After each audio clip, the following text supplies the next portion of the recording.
I want to tell you the story of Finis, Texas, Finis. You'll no longer find it on a map. I don't know exactly how I found it, but here we are. So, Finis was along Rock Creek near the intersection of Young, Jack, and Palo Pinto counties. Founded in 1880 at a natural crossing of the creek, the community name was derived for an early cattleman and merchant, Finis Marshall. The community was granted a post office in 1881 and served as a stage stand along Old Fort Belknap, Weatherford Road. In 3 years' time, Finis had a general store, a steam grist mill, a cotton gin, with an estimated population of 50. In 1889, the celebrated shootout between Marlowe brothers and a lynch mob took place in the vicinity near Dry Creek Crossing. 2 of the brothers were buried in Finis Cemetery after the fight. This incident was later the subject of John Wayne film, The Sons of Katie Elder. By 1896, the town had an estimated 100 inhabitants, served by a Methodist and a Christian church, 3 general stores, a blacksmith shop. The community had a school in the early 1900s. The Finis post office closed about 20 years later.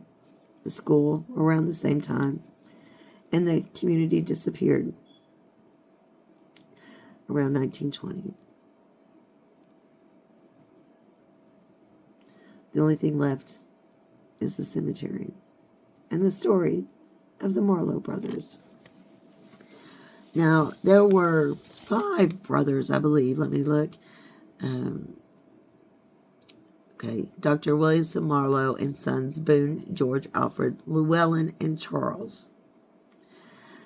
So what happened was, according to AI, the Marlowe brothers' fight with the lynch mob in 1889 Texas was a dramatic, violent encounter where 4 shackled brothers, accused of crimes, fought off an armed vigilante group, killing some of the attackers, freeing themselves, and escaping with 2 brothers, George and Charlie, surviving to become respected citizens.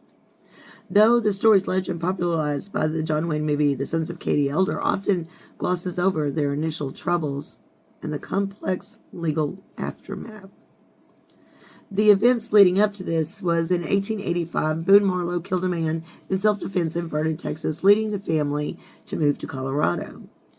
In 1888, the family was near Anadarko, I hope I said that right, Oklahoma, but the brothers faced renewed accusations, including cattle theft and the murder of Sheriff Wallace in Graham, Texas, on Christmas Eve, 1888.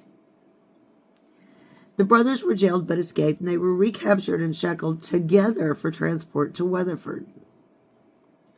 Near Dry Creek, a hidden mob ambushed the wagon, carrying the shackled brothers. Guards joined the mob, leaving the brothers seemingly defenseless.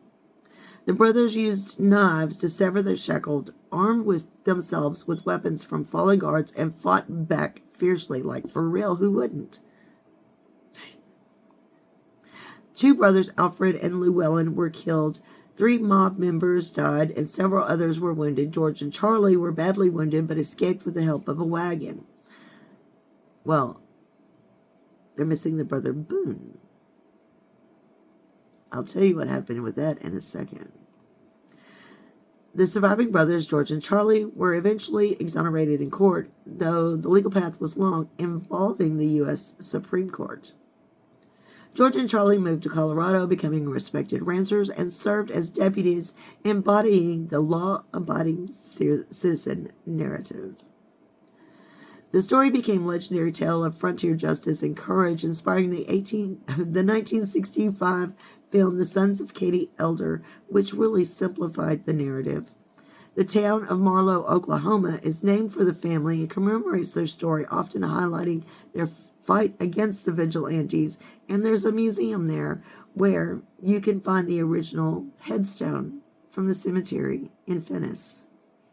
Now, the last brother, Boone. There are 11 accounts on Boone Marlowe's death. Many disagree on the date and location and cause. An inquest was ordered on the body. It showed he was shot in the back, and there was evidence of poisoning. Boone died 5 days after Alfred and Llewellyn.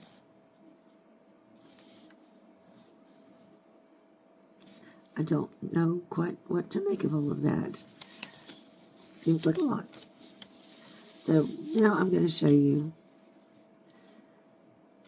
This place was beautiful. It's just simply stunning. I'll show you some of the drive. I'll show you around.